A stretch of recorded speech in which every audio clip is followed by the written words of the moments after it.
Hey guys, it's Rael. Welcome back to another video, and if you're new here, welcome to the channel. We do Sims 4 speed builds here, and today we are working on a small cottage build in Willow Creek. I decided to build here because I'm almost done with the neighborhood, and I am just so excited to get this neighborhood done and just have my first little section of my save file complete. I'm just really excited.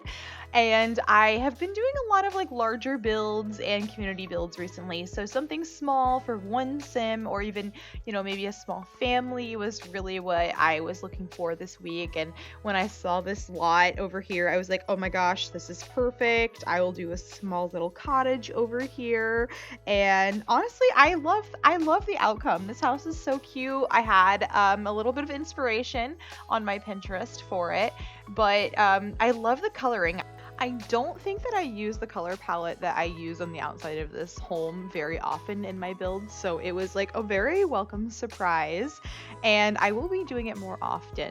You'll see me kind of put it together here. It's giving very tan, honestly, and I didn't think that I would like that. I thought that it would be kind of too boring for me, but I feel like this stone that I put on the side over here goes really well with this like orangey pale, I don't know what you would call it. It's like a super pale orange yellow. People see color differently, obviously, but I like it. I think it's a lot different than what I usually go for. I'm typically like a blue suburban person, so using this color and actually pairing it with a like tan, you'll see me do that right now, this like tan like fireplace situation, I like it a lot. I thought that I really would not enjoy the color scheme because I really do like a lot of color or even like a lot of contrast, and this kind of just blends really well together. So it was a very welcome surprise, and I'm happy that I tried it out because that is not something that I would typically do. And I am doing my absolute best to have a lot of variety in my homes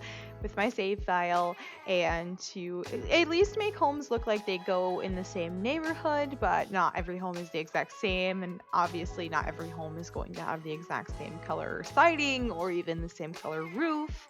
That is another thing. I don't typically use orange roofs that often, but I honestly love the way that they look. I don't know why I do that. Every time I use an orange roof, I'm like, oh, this looks so good. I need to use these more often.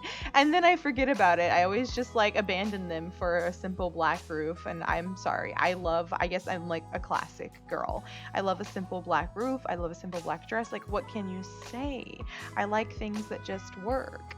But I also need to like, stretch my creativity and use my brain for once. It's so easy for me to just like do what's comfortable for myself versus actually challenging myself. Sometimes just like doing what's comfortable for me in a build produces, I will just say it, some of my best builds in my opinion, but also me challenging myself, making myself use a different layout or a different lot or even different items that I don't typically use. That I will be honest with you, I always find a new way to use something. I always find something that I didn't think that I would like before, and the challenge is always fun because I can really see myself grow as a simmer, if that makes sense. I know that it's easy to just go with what's comfortable with for yourself when you're building, especially when you're new, and I mean I recommend it when you're new. Just build what you're happy building and build, what you're comfortable with. But as far as me, I'm really trying to get into this space where I'm challenging myself and doing a lot of variations. So as far as that goes, it's actually not so bad. But I am going to give you guys just a little bit of music to chill with here for just a minute while I do a bit of more of the build, and I will join you a little bit later.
With the landscaping almost done, we have the outside coming together. I think that regulars of my channel will know that this amount of landscaping is totally normal for me, but for those of you that are new, I love it. I love to load up all of my Sims homes with a ton of plants. I mean, honestly, it's like why not? Especially if you're not thinking of budget, which I will be honest with you, I typically don't think about budget when I do these builds, and if you do ever want me to consider a budget when I do this or like build a starter home or something, for example, I'm more than happy to do that. It's just for my save file. I like to typically just kind of just do whatever I want and like really have the homes just reflect what I initially think will work for it.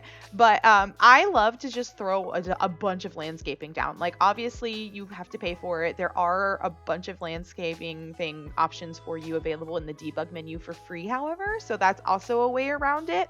But I love it because it genuinely requires no work from your Sims. If your Sims like had to actively go out there and take care of the garden, I think that I would be even happier because it would just be like me living vicariously through these Sims and like having like this gorgeous garden that I really can't afford in real life. Like I'm working my way there, but you know, it takes some time and it takes a lot of patience and a lot of money.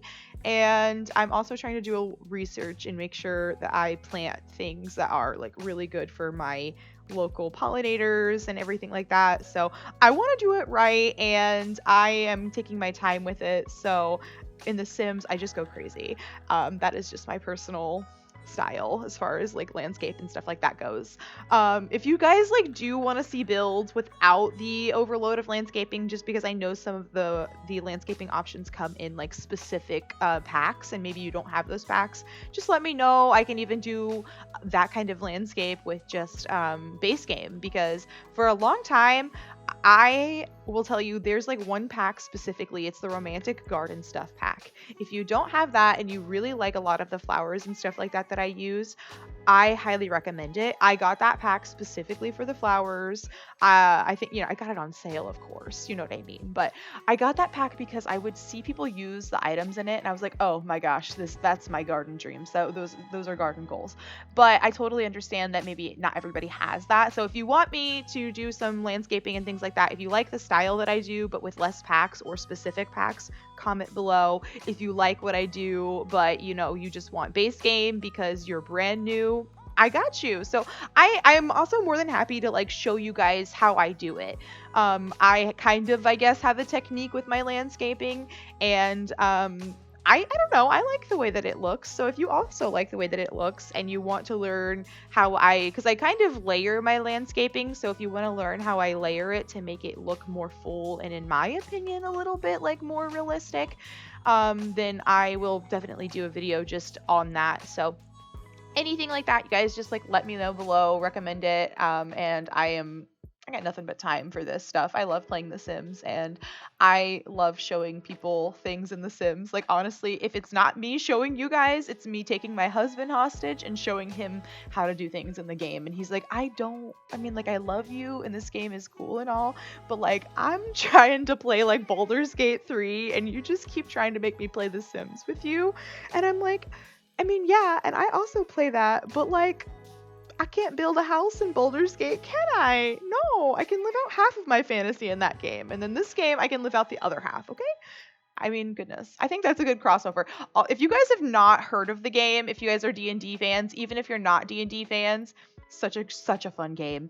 I just started playing D&D. I'm in my first like real campaign right now, and I'm loving it. I watched the Dimension 20 drag queen like crossover that they just did. Oh my gosh, if you haven't seen it, if you're a Drag Race fan, even if you're not, if you're a fan of just like amazing fun people that are amazing at makeup and super funny, watch it. It is the best time ever. And I was a new D&D player when I watched it. I'd only played like one campaign really, and it was so much fun. I didn't get it in the beginning, but I understand the game so much more now than I did before. And it's not like boring. Like they don't go into, oh, here are the rules and this and that. You just really see them play. And I honestly think the Sims community, like that's a crossover y'all ain't ready for. Like honestly, you guys should be playing D&D if you don't already, because it's just role play. It's a bit of rules and stuff like that, but your dungeon master should help you if they are nice and a good dungeon master.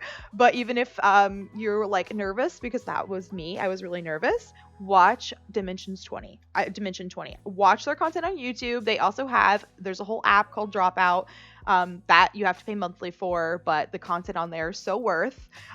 But I just highly recommend. I highly recommend. I'll talk a little bit more about the Sims here, but if you are a D&D player, if you're not a D&D player, or if you want to know more about it, like I don't care who you are, you will enjoy some of the content that they have on there, and what they do is so amazing. They deserve all of the credit and all of this talking time that I'm giving them, because oh my gosh, they have like honestly changed my life. They have made me just so much happier. You know what, when content, it's just like you've got in the background and you're like, this is good, wholesome content that makes me feel better about the world. Like that is what I'm looking for. Okay, so this is the little room that I have upstairs. Like I thought that if you had like a small family here, you could easily make this a child's room, a toddler's room, or whatever. But I have a single sim living here. I don't have any single sims living in this neighborhood yet. So I just wanted to have a single lady here where, you know, she just like has all of her amazing plants. She has her little craft room, because like I'm just being honest, but have you seen those like craft room like Pinterest like ladies? Oh my god, like that's a dream. Like that stuff just like makes me like audibly moan, and that is maybe embarrassing, but it's just so pretty. I don't know what it is about me, but I really love good organized stuff, and it's like I'd never want to touch it. I would never want to use it because it's just so perfect, but I would love it. We are done here with this little cottage today. I really appreciate you joining me. I have a few pictures of the build in use and the sim that I have living there. I will put the person who created her down below in the description. I really appreciate you spending time with me today, and I hope you have an amazing day. Thank you so much for joining.